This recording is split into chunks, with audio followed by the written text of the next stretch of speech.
Françaisdanslemonde.fr, la première plateforme multimédia d'aide à la mobilité internationale.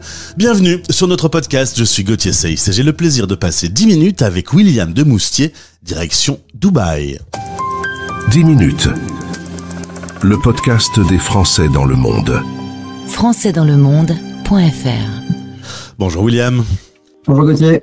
Content de faire ta connaissance, on se connaît via les réseaux sociaux et on va ensemble parler d'investissement en France lorsqu'on est expatrié. Vos clients au sein de Expatimo sont tous des expats. Exactement, 95%, on a quelques références, on est parfois référencé chez des clients en France, enfin fiscalement basés en France, mais 95% sont expatriés. Alors, avant d'arriver à la création et à l'explication de ce qu'est Expatimo, on revient à Nice. Tu es originaire de là-bas, à 15 ans tu déménages sur Nancy. C'est là que tu vas d'ailleurs rencontrer ton futur associé, il sera important dans le dispositif. Tu vas ensuite travailler à Paris et avec ta compagne qui est devenue ta femme et la mère de vos 2 enfants, vous décidez de vivre l'aventure de l'international. C'est suite à un petit road trip que vous avez eu envie comme ça de vivre à l'étranger ? Exactement, on est partis tous les deux en road trip en Turquie. Et en revenant à Paris, malgré des situations très confortables, on pouvait pas se plaindre, on avait envie de changer d'air. À l'époque, on n'avait pas forcément envie de se marier tout de suite, ni avoir des enfants tout de suite, mais on avait envie de vivre quelque chose de fort ensemble. Donc on a décidé de s'expatrier, c'est comme ça qu'on est arrivé à Singapour en mars 2014. Et pourquoi Singapour du coup ? C'est une belle question. Singapour, on voulait des destinations anglophones. C'était important pour nous parce que je parlais que l'anglais. On voulait des destinations avec une belle qualité de vie où on pouvait trouver des bonnes conditions de rémunération.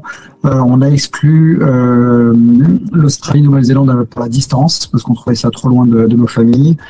Et vu qu'on arrivait sans travail, il fallait trouver également des destinations qui permettaient de trouver des emplois sur place. Et en fait, quand on procède par élimination, il reste peu de destinations. Il restait Hong Kong et Singapour et Dubaï à l'époque, mais on ne l'avait pas considéré.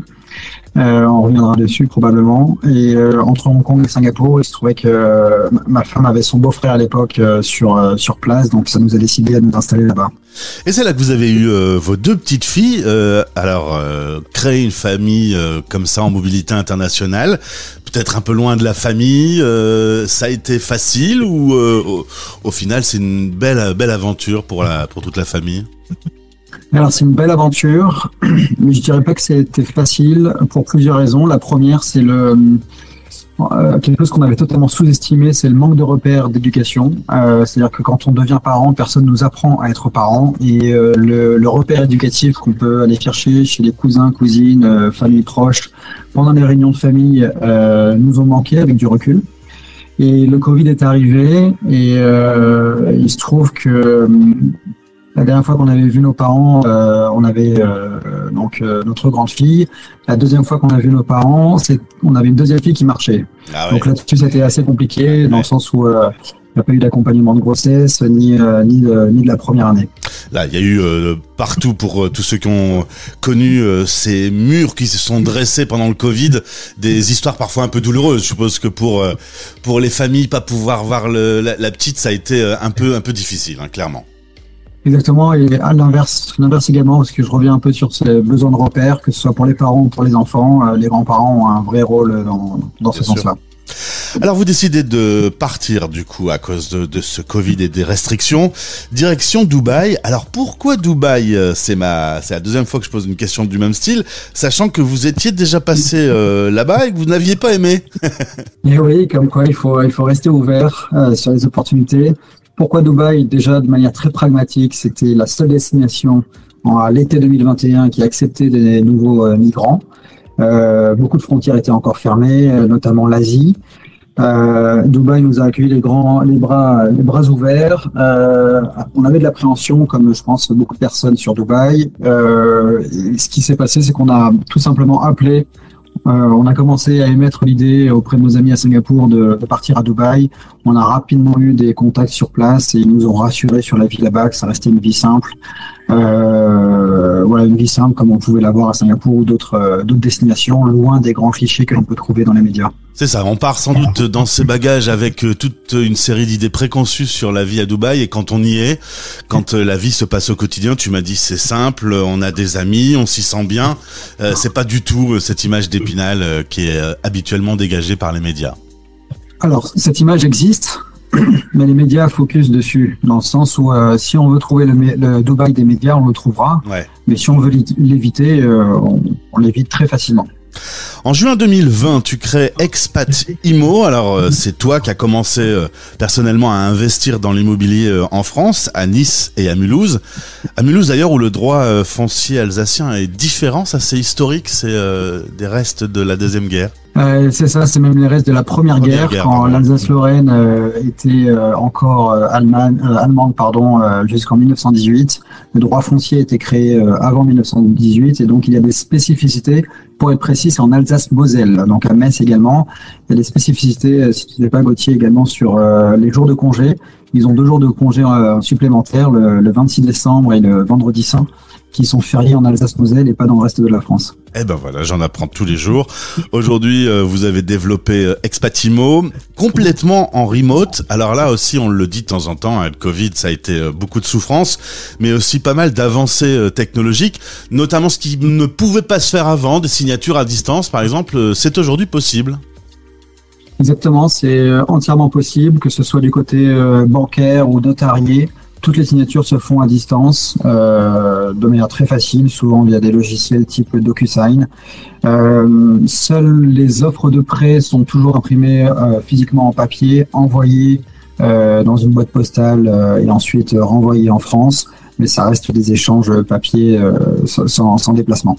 Alors aujourd'hui, Expat Immo et toute l'équipe est un véritable tiers de confiance, avec des vidéos pour visiter virtuellement les liens, des services juridiques, des aides au financement, jusqu'aux travaux et à la gestion locative. Vraiment, toute la chaîne est intégrée chez vous. Exactement, en fait, depuis le début, on s'est mis dans la position de l'acquéreur expatrié. Donc, c'est aussi également pour cette raison que je reste expatrié, pour garder un peu cette expérience client. Un expatrié, il a souvent l'habitude d'être bien, voire très bien servi dans son pays d'accueil, parce qu'il y a souvent plus de services qu'en France. Donc, on a développé un service qui est totalement digitalisé, avec une gestion de projet réactive sur WhatsApp notamment. Et donc, on est vraiment le tiers de confiance pour représenter nos clients dans le cadre de la visite du bien, c'est-à-dire qu'on va visiter le bien, mais pas que, on va également vérifier les PV d'AG, le foncier, etc. On a un service juridique pour relire les compromis de vente et les actes de vente. On va faire des contre-visites la veille des signatures pour s'assurer que le bien est toujours conforme aux attentes. Et ensuite, on a toute une équipe travaux, décoration, architecte d'intérieur, ameublement, pour pouvoir rénover le bien à distance avec des artisans locaux. Donc ça permet par exemple aujourd'hui d'investir à Marseille, qui est une ville pas forcément facile de trouver des personnes de confiance, d'investir à distance et d'avoir directement via nous le bon réseau d'artisans qui iront jusqu'au bout des projets, qui reviendront s'il y a un problème de fuite d'eau 1 an plus tard. Voilà. Et le dernier pan, c'est la gestion locative. Pourquoi ? Parce que c'était très important. C'est pas très rentable, il faut savoir, la gestion locative. Mais quand j'ai fait investir nos premiers clients sur Mulhouse, ils me disaient c'est bien Mulhouse, mais William, si tu pars, comment ça se passe ? Et donc en fait, j'ai été obligé entre guillemets de leur assurer la gestion locative derrière pour avoir nos premiers clients sur Mulhouse. Et donc tout le service maintenant, on gère plus de 250 appartements sur toute la France. Alors, on va situer d'ailleurs les endroits où Expat Immo intervient. Aujourd'hui, c'est Mulhouse, Montpellier, Marseille, Bordeaux, Lille, Tourcoing et la région parisienne. Les auditeurs qui sont un peu partout dans le monde aujourd'hui, qui écoutent cette interview et qui voudraient investir en France, il faut prévoir quel budget, à partir de quel tronçon financier on peut investir ? Alors, en fait, donc nous on parle de projet tout compris, c'est-à-dire l'achat du bien, les travaux, les frais de notaire, nos honoraires, les frais bancaires. On parle d'un budget minimum d'environ 100 000 euros, tout compris. Mais il faut savoir qu'en dans l'immobilier, il existe l'effet de levier qui est très important. C'est-à-dire que même avec 20 000 euros, on peut investir dans un bien à 100 000 euros. Donc le ticket d'entrée, je dirais qu'il est plus autour de 20 à 25 000 euros. pour pouvoir utiliser cet effet de levier et acheter un projet dans la centaine de milliers d'euros. Et on va jusqu'à des projets entre 700 et 800 000 euros en général. Au-delà, on se bat plus avec des institutionnels, etc. C'est pas forcément notre cœur de métier. Là, je pars vraiment hors région parisienne et notamment Paris. On monte facilement au-dessus du million.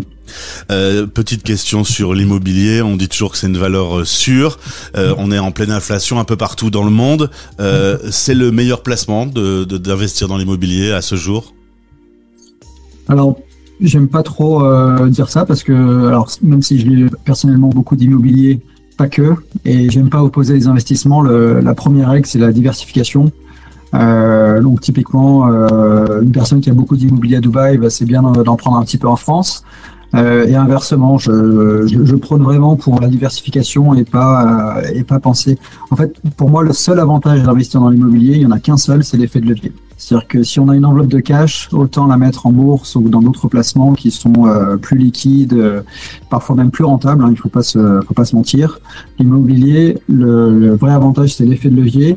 Et ensuite, c'est le sentiment d'appartenance. C'est-à-dire qu'on a plus le sentiment d'appartenance sur un appartement à Paris que dans une action Coca que l'on a achetée. Mais techniquement, l'action Coca sera probablement plus rentable. C'est très clair en tout cas, William. Et puis surtout, si les auditeurs ont des questions, tu nous as proposé simplement qu'on laisse tes coordonnées. Donc dans le texte de ce podcast, on peut te contacter directement par mail ou via WhatsApp. Si on a la moindre question, si on veut se lancer dans cette aventure, on peut vous contacter. Aujourd'hui, vous avez une équipe à Dubaï, mais il y a des équipes en France aussi. Alors, la majorité de l'équipe est en France. Il y a une vingtaine de salariés donc dans les différentes villes que tu as citées, Gauthier. Voilà, pour servir nos clients. Mais je suis le seul en fait expatrié pour être proche de nos clients. On réfléchit à recruter un VIE à l'étranger. Et voilà, mais bien sûr, toute la grande partie des salariés est basée en France. Ça s'appelle Expat Immo, le lien est dans ce podcast. William, merci pour cette présentation. Au plaisir de te retrouver, passe une belle journée sous le soleil de Dubaï. Merci Gauthier, à bientôt, merci pour l'invitation. Français dans le monde, Français dans